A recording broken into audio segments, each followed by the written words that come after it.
Hello and welcome to the ScrapbookPal YouTube channel. I'm Jill of Jill Cameron Creations. Making something a little different today. Other than cards, we're making tags. I'm using Pinkfresh Studio products, the Foldable Shaker Tag Die set, the Folk Garden 2 Stamp Stencil and Die set. I'm also using Pinkfresh Studio inks. The sets of inks that I'm using are available at ScrapbookPal.com in their shops, and they come in sets of 4 and they're all color coordinated. Shaker Tag Die set really stretched me in my creativity because I usually make cards and not many tags at all. The first tag that we're going to make is a shaker tag. This die set folds in half from the top, which allows you to put a window in the front, put a piece of acetate in, and create a shaker card really easy.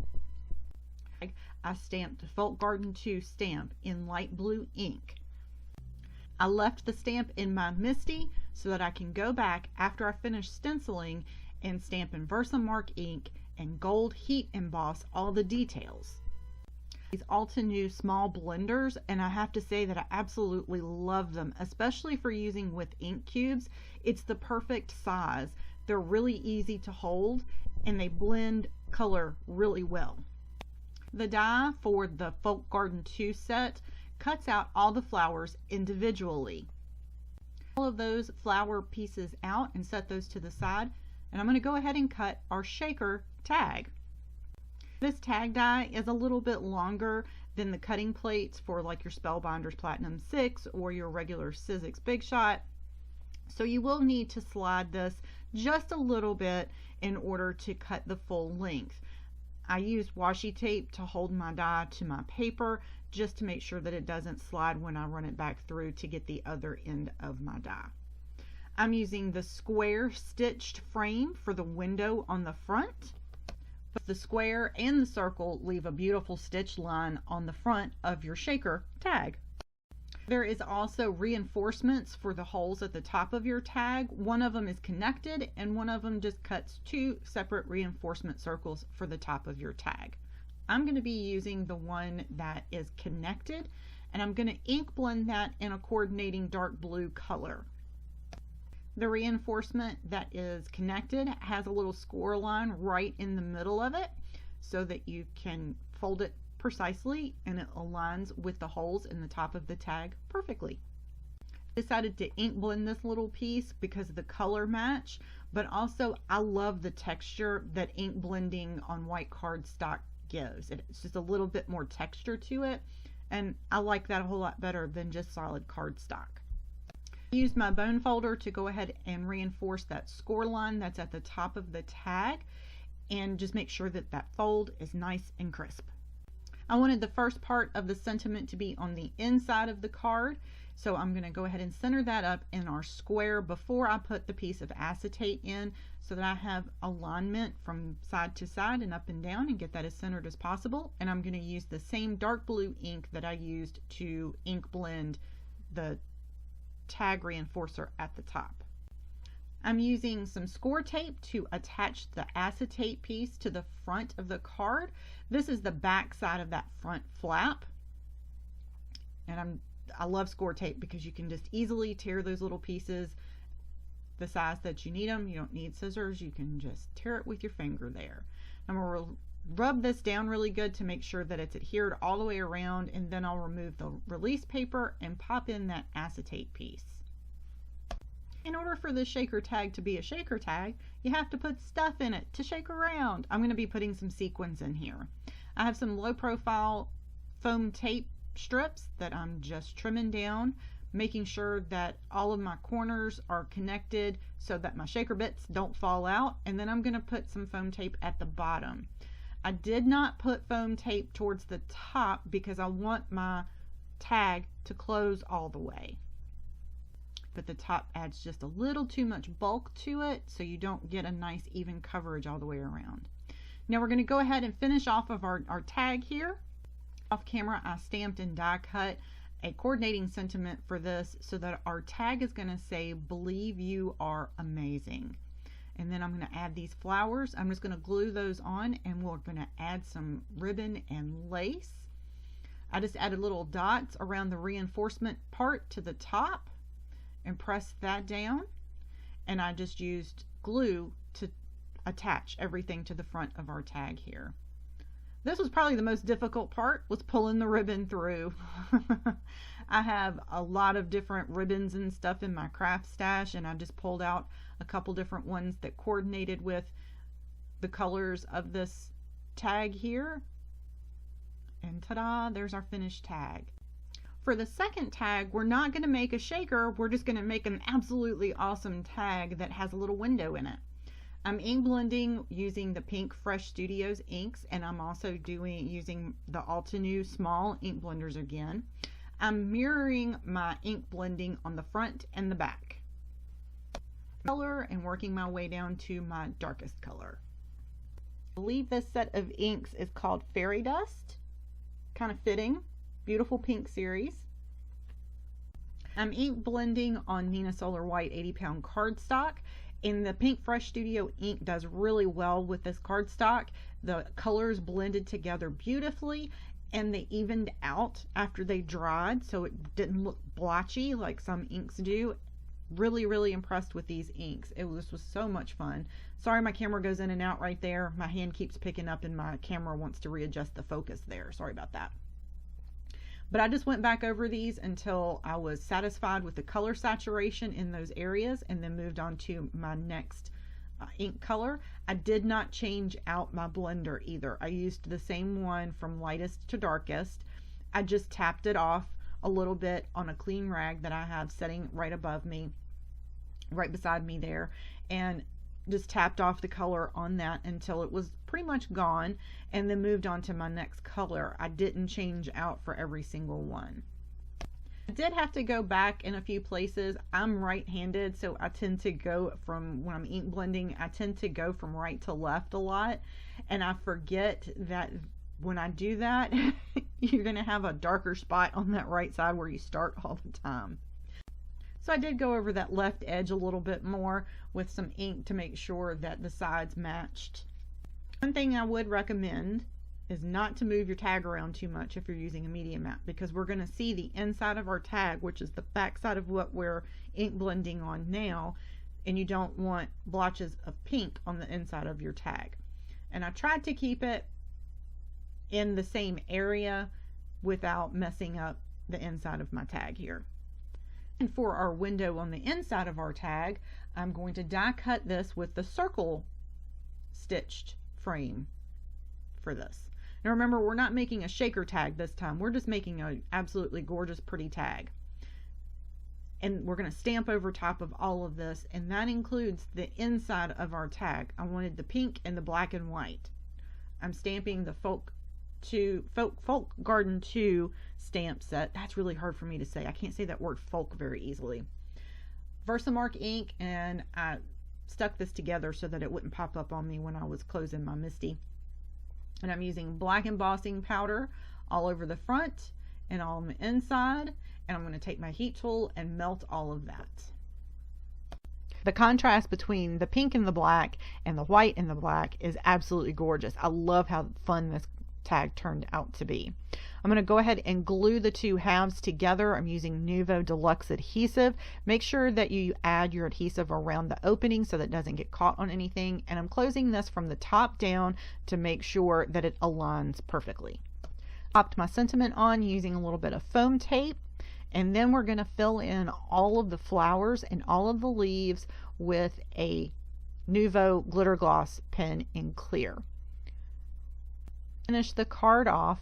I'm adding tons and tons and tons of little dots in Nuvo glitter drops, and I think it's called Pink Champagne. Is that what that color is called? Yes, it's Pink Champagne. I had it written down right here, and I just wanted to make sure. My glitter brush pen, Nuvo glitter gloss pen here, has a habit of going bloop on me, but thankfully it did not on this one. You like my sound effects there, bloop. It does change the color, because it is gonna pick up the color from the ink that's on the paper, which is perfectly fine. So it is darkening and then lightening up some of those areas, but I'm so thrilled with how this turned out. Here's a little tip for Nuvo drops. If they are a little bit stiff to come out, or you keep getting really bad peaks on them, stick them under your leg for a few minutes before you use them. It'll warm them up to a little bit more of body temperature and room temperature, and they'll be easier to use. For the dots on this, I'm just holding the bottle and putting the tip down to the paper and letting the paper and the bottle itself actually pull the drop out.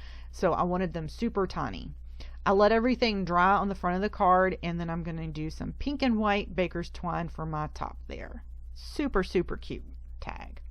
For our third and final tag, I wanted to do something that was a little bit more masculine, and so I'm using browns for this, but I'm still using the same Folk Garden 2 stamp die and stencil set. I'm actually doing the stenciling first. If you haven't used the Pinkfresh stencil sets, they have markers on the edges of them, and they're also numbered.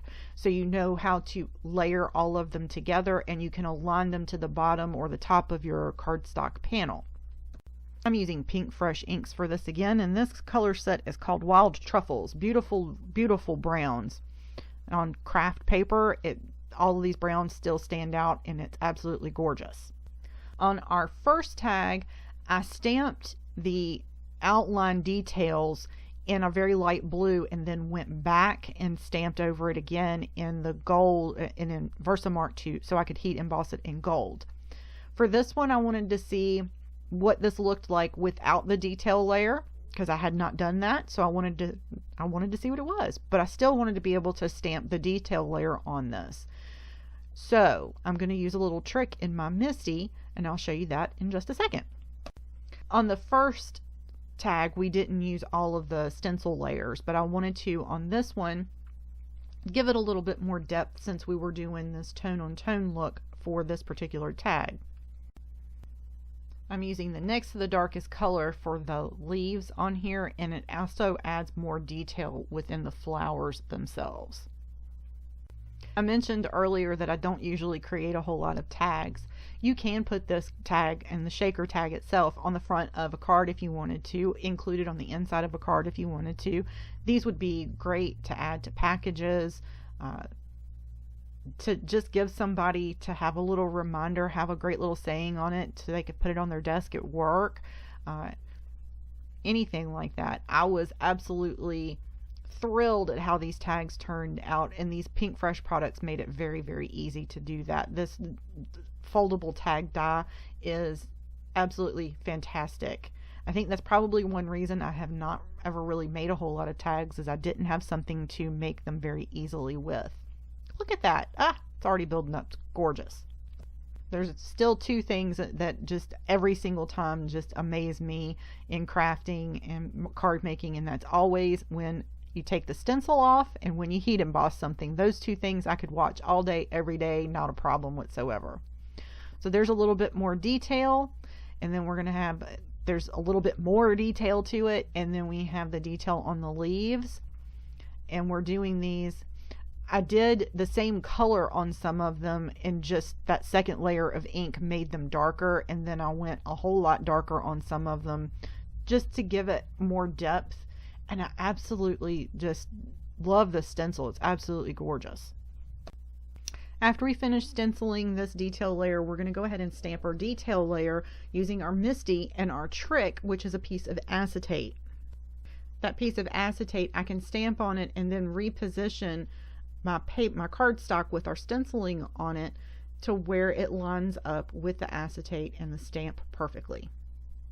Or you can use it to adjust just slightly so that you have that just a hair off on your stamp, so you can go in and add some white highlights. So you put your stencil cardstock panel in the MISTI just like you normally would, and put your acetate piece over top of it, and then just put a little bit of ink over on your stamp, just enough so that you can line it up. It doesn't have to be perfect. You're going to stamp it down, and you can see the outline, detail outline there, and it's off just a shade.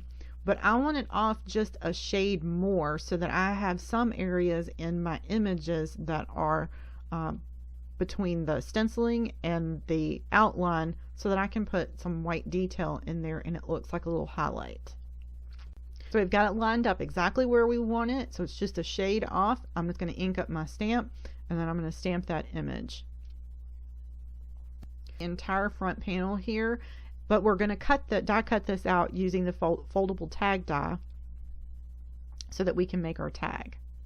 I'm just going to find the area that I want our tag to have on the front there, and move our tag around a little bit on that bottom side. And I'm going to take where the fold area is, and that's going to be the top of my pattern. And I'm going to use my bone folder again just to make sure that line is reinforced and it's nice and smooth. And then we're going to take the center of it and we're going to cut it out with the circle, and I'm going to put some brown glitter paper in that center there. I also use the brown glitter paper to create that reinforced top. And I'm going to put my glue all the way around that circle again, close it from the top to make sure everything's lined up. Pop a little glue on the back of our brown glitter paper. And make sure that that's seated in there properly. A couple little dots on the inside of the circles for the reinforcement. The sentiment that I'm using on this is from Honeybee Stamps. It is the Thanks sentiment and die. Now I'm going to fill in those little empty areas where I offset some of it just a little bit. I'm going to fill that in with some white pencil just to give it some highlights here and there. It's not on all of it, it's just on some of the little flowers and the leaves. And that white really pops off of here. Absolutely beautiful. Little details that you can add. You do not have to offset it at all. If you get it perfect, you can still go back in with the white a white pencil and add that in on your images if you stamped anything and wanted to do that. You could also use a white gel pen for this. I ink blended the mid-tone brown color on some white cardstock and cut out the shadow, and then die cut the word thanks out of white cardstock. And I'm just centering that offset here a little bit. And then I'm going to add a sub-sentiment, and it says thanks for everything, and that's that Honeybee Stamps thanks. Add a little Nuvo glitter gloss here, and that's going to be it. Thank you so much for joining me on my adventure in tag making using the Pinkfresh Studio Foldable Shaker Tag and Folk Garden 2 Stamp and Die Set. Don't forget to subscribe to the ScrapbookPal YouTube channel. And join us again for our further adventures in card making, tag making, and paper crafting. I'm so excited. This is so cute. Here's all 3 of them, pictures at the end. Thanks so much for joining me. Y'all have an amazing day.